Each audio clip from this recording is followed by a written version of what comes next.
From the Presidential Palace, Manila, Dateline Malacañang.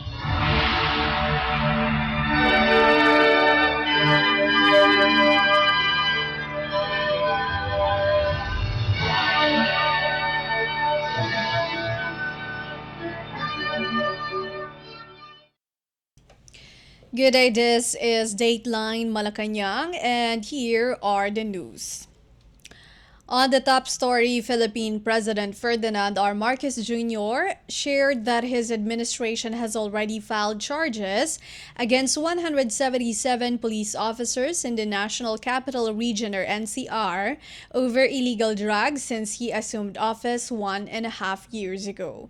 In a video message, the president said 151,818 court cases were pursued by the Department of Justice, or DOJ, since 2022, with 121,582 violators already in jail. President Marcos said that these only proves that the administration is making sure that the community, the young people, and the lives of Filipinos in general are getting better.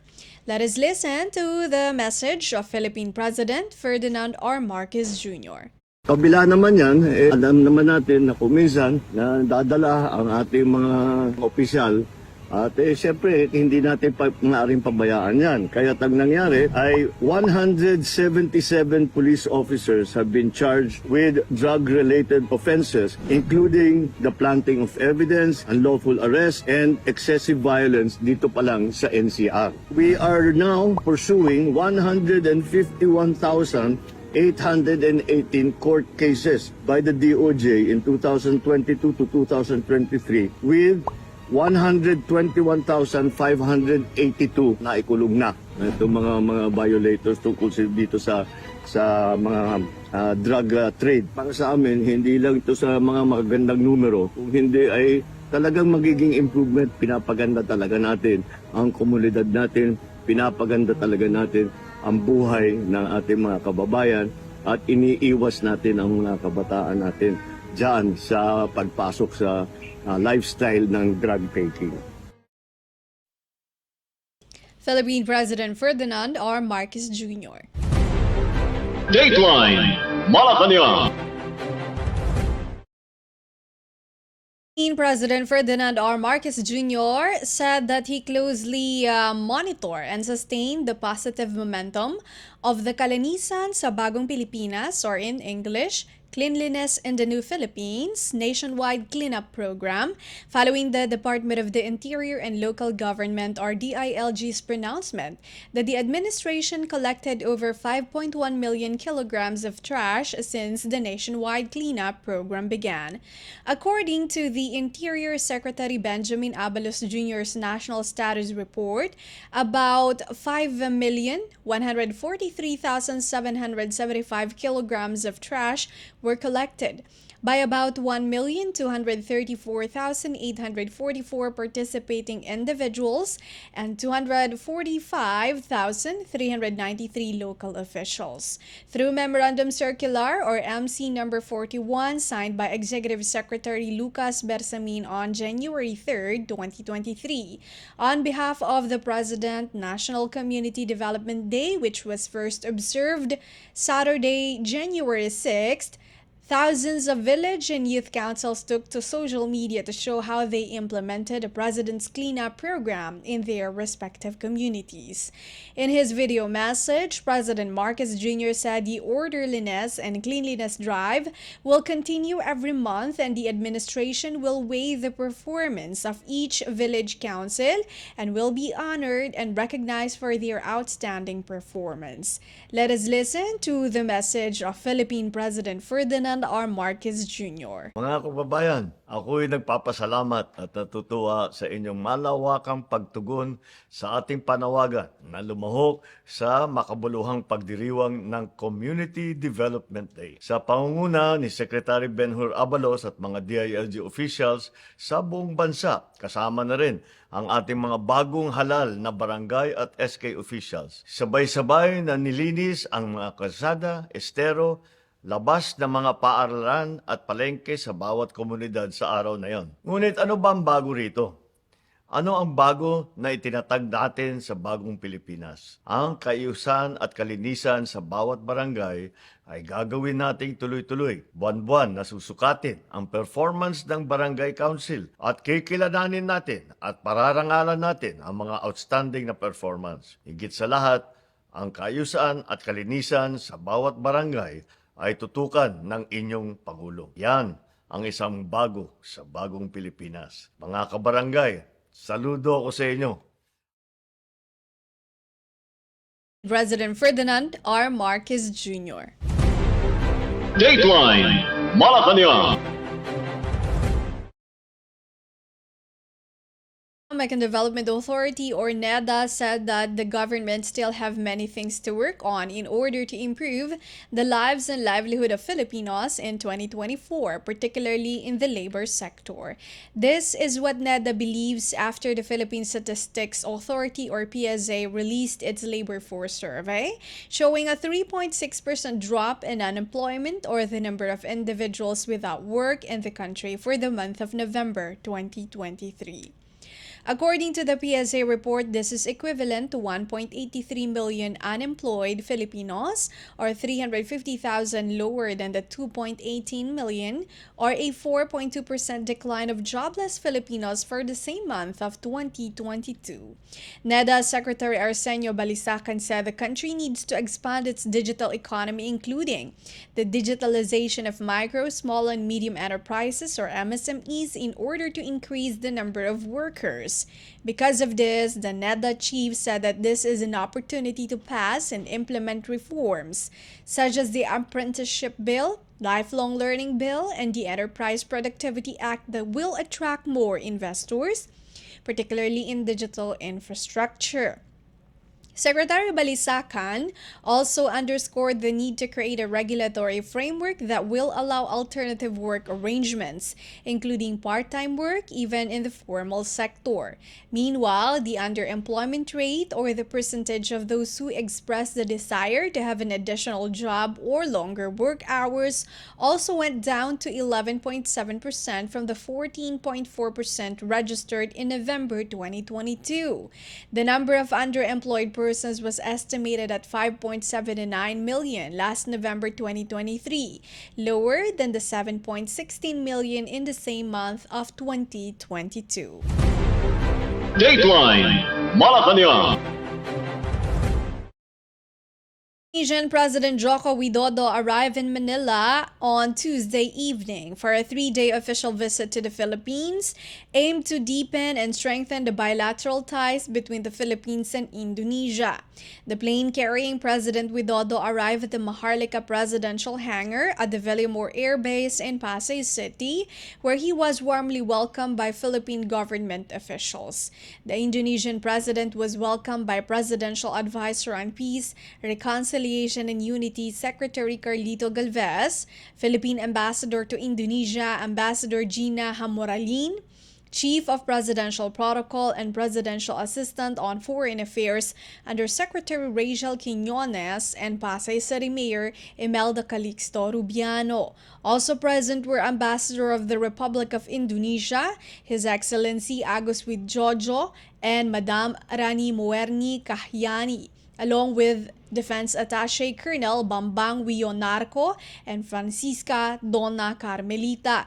The Indonesian president is scheduled to meet President Ferdinand R. Marcos Jr. Wednesday at the Malacañang Palace to reaffirm their commitment to deepening and expanding Philippines-Indonesia ties. The Philippines and Indonesia are set to celebrate this coming November the 75th anniversary of their formal diplomatic relations. This will most likely be Widodo's last visit to the Philippines as President of the Republic of Indonesia, for he is set to retire in October as mandated by a constitutional two-term limit. Dateline Malacañang. The Philippines Department of Trade and Industry or DTI said that as a result of Philippine President Ferdinand R. Marcos Jr.'s foreign trips, and government roadshows abroad. Additional projects on renewable energy and agriculture sector are in progress.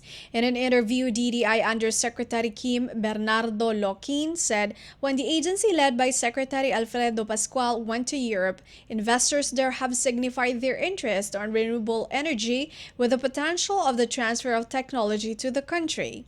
Undersecretary Loquin said that a company from Europe is already coordinating with the Department of Energy, or DOE, for an offshore wind project that requires newer technologies. The DTI Undersecretary also cited the recent visit of President Marcos to Japan, wherein inquiries were made for possible government support on Japanese companies who already established their manufacturing facility in the Philippines but wishes to use this renewable energy back to Japan. Lockheed noted that the president will give them additional incentives with the Board of Investments, or BOI, so that they could continue with their operations and even expand in the country.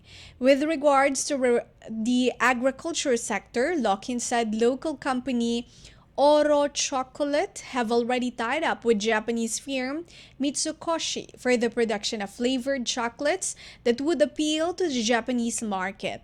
According to the trade official, the tie-up involves 50 individual farmers that would benefit 1,000 families. Based on the latest DTI investments monitoring, Lockheed said at least 20 projects were identified, with the majority already in the pipeline in the sectors of manufacturing, information technology and business process management, or ITBPM, renewable energy, data centers, and telecommunication. The DTI reported in December that President Marcos' foreign visits yielded 72.178 billion US dollars worth of investments that are in various investment stages. Dateline Malacañang. The Philippine Atmospheric, Geophysical and Astronomical Services Administration, or PAGASA, on Tuesday said around 13 to 19 storms will enter the country amid the effects of El Nino. In an interview, Department of Science and Technology, or DOST, PAGASA Assistant Weather Services Chief and Climate Monitoring and Prediction Section Chief Annalisa Solis said the number is lower compared to the 19 to 20 typhoons that is typical to cross the Philippines each year. Solis added that there is a possibility that from the month of March to May, the country will experience record-breaking high temperatures. Based on PAGASA's forecast, the number of provinces in the country will possibly experience temperature of up to 40 degrees Celsius or more, not counting the heat index. On the other hand, PAGASA noted that the rainy season is still expected to start during the second half of May to the first half of June. Meanwhile, the Weather Bureau urged the public to make the necessary preparations for El Nino, such as water and electricity conservation, noting that the dry spell or drought could start as early as next month. Solis noted that for 3 or 5 consecutive months, there will be a possible reduction in rainfall in Metro Manila, ranging from 21 to 60%. Dateline Malacañang. In COVID-19 cases in the National Capital Region, or NCR, cases have increased in a number of provinces, including Camarines Sur and Aklan. According to the Octa Research Group, the two provinces' 7-day positivity rate, or the number of positive cases from those tested for COVID-19, went up to the very high category. Data released by Octa Research fellow Dr. Guido David shows that as of January 6, the positivity rate in Camarines Sur went up to 66.2% from 59.4% a week earlier. On the other hand, Aklan Province also saw an increase in positivity rate, wherein latest data show a 10.1% rise from 66.7% last week to 77.8%. According to the data, high positivity rate is also recorded in the provinces of Benguet, Bulacan, Isabela, Palawan, and Tarlac in Luzon, as well as Agusan del Norte, Cebu, Misamis Oriental, South Cotabato, and Zamboanga del Sur in Visayas and Mindanao region. Meanwhile, the positivity rate in Metro Manila continues to go down as the metropolis registered 17.9% rate compared to the 22.9% recorded in the previous week. Dateline Malacañang. In other news, transport cooperatives are free to decide which modern jeepneys to buy for the Public Utility Vehicle Modernization Program, according to officials. Land Transportation Franchising and Regulatory Board or LTFRB Chair Teofilo Guadis III said the government has no say on the matter, as he issued a statement in response to criticisms that the country is importing these vehicles from China. The government's role, he said, is limited to the creation and enforcement of the Philippine National Standard, or PNS, that dictates the features and specifications that manufacturers must follow before they are approved to sell these as modern jeepneys. To date, he said, there are 32 models of modern jeepneys currently used nationwide that are either locally manufactured or locally assembled. In a separate statement, the Philippine Department of Transportation Under Secretary Timothy John Batan invited more local manufacturers to make modern jeepneys based on the PNS. He noted that the PNS is to encourage local manufacturing of modern jeepneys as it contains clear guidelines that manufacturers must follow. Earlier, Senator Raffy Tulfo criticized the government due to the importation of modern jeepney units from China, as he believed that local manufacturers were capable of producing similar vehicles at a lower cost.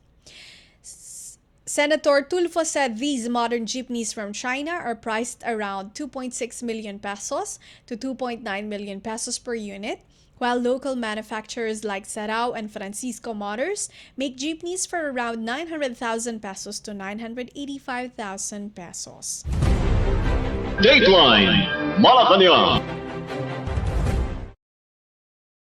Senate Committee on Public Services is ready to look into the legislative franchise of the National Grid Corporation of the Philippines, or NGCP, to see if it is keeping up with its obligations. This after senators have started filing resolutions seeking to investigate, in aid of legislation, the recent power outage occurred in some parts of Western Visayas. Senator Grace Poe, who chairs the panel, noted that a review of the NGCP franchise is within the powers of Congress to determine whether it should shape up or ship out.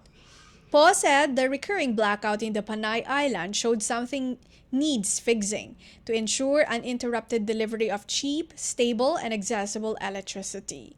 The Energy Regulatory Commission recently announced that the power situation in Panay Island had returned to normal, while the Department of Energy agreed that the NGCP's legislative franchise needs to be reviewed. Dateline Malacañang. House Leader said Congress still has the prerogative to provide appropriations on a case-to-case basis for state universities and colleges, or SUCs, if they want to continue offering the Senior High School, or SHS, program. House Minority Leader and 4P's Party List Representative Marcelino Libanan said if the issue is funding to sustain the SHS program in SUCs, then Congress could itemize subsidies for SUCs in the annual budget. Libanan made a statement after the Commission on Higher Education, or CHED, issued a memorandum ordering SUCs and local universities and colleges, or LUCs, to discontinue offering the program as the K-12 transition already ended, which is part of the legal basis for them to accept SHS students. Libanan said many SUCs are already considered autonomous institutions that exercise independent control over their academic programs. He said CHED should have a well-defined roadmap with respect to the SHS programs of SUCs. CHED Chair Prospero De Vera III said The memorandum on the discontinuance of SHS program in SUCs and LUCs, which was released on December 18, 2023, is not abrupt or arbitrary because of the academic year 2023 to 2024 is still ongoing and no displacement of students occurred. He reported that the discontinuance of SHS offerings in SUCs and LUCs has been ongoing for 3 years now. The CHED and the DepEd had an agreement that public universities can offer senior high school program during the transition period and the students are subsidized through the voucher program. Since the transition period is over, public universities and colleges now need to use their classrooms and teachers. Hence, there is no longer legal basis for the agreement between the CHED and the DepEd. To date, there are over 17,000 grade 11 learners enrolled in the current school year in SUCs and LUCs across the country, based on the DepEd's database. Dateline Malacañang. Metropolitan Water Works and Sewerage System or MWSS is implementing a water source security roadmap to ensure the sustainable development and management of water resources in the country. In a Bagong Pilipinas Ngayon briefing on Tuesday, MWSS Division Manager Patrick Dizon said the water source security roadmap contains 3 pillars: re-engineering of existing water supply, short-term water sources projects, and long-term water sources projects. Dizon said the re-engineering aspect is expected to be completed by 2025. As for the short-term water sources projects, he said the Wawa Bulk Water Supply Project is targeted to be completed by August and will operate by 2025. Once completed, the Wawa project can supply 518 million liters per day or MLD of raw water to more than 500,000 households in the East Zone concession area. For the long-term water sources projects, Dizon said the Kaliwa Dam project would be completed by 2027. Kaliwa Dam project is a new water source to meet the increasing demand of the people of Metro Manila, Rizal, and Quezon. 17.46 million people or 3.49 million households by building another dam and to reduce total dependence on the Angat Dam. Once completed, it is expected to generate 600 MLD. Dateline Malacañang. Philippine Department of Trade and Industry or DTI Undersecretary Seferino Rodolfo said the country targets to implement the Philippines-South Korea Free Trade Agreement or FTA by the first half of 2024 or around 9 months since it was signed by both parties. Rodolfo in a recent interview said they are hoping that the first half of the year, the Philippines-Korea FTA will already enter into force. The Department of Foreign Affairs earlier told the said that the Philippine-South Korea FTA will be a treaty which shall undergo ratification by Philippine President Ferdinand R. Marcos Jr. and shall be concurred by the legislative branch. DTI Undersecretary Alan Hepty, who is also the country's lead negotiator for FTA, said the Philippine-South Korea FTA's concurrence by the Senate is expected not to take longer compared to the Regional Comprehensive Economic Partnership or RCEP, which is a much comprehensive trade pact. Hepty said that the Philippines under the FTA with South Korea bats for zero tariff on tropical fruits such as banana and pineapple, which are the country's major exports to the East Asian trade partner. He added that although it will be faster for the FTA to enter into force through an executive agreement, undertaking the trade pact via a treaty will help in the awareness that the country has an FTA with South Korea and promote to utilize this deal. Dateline Malacañang.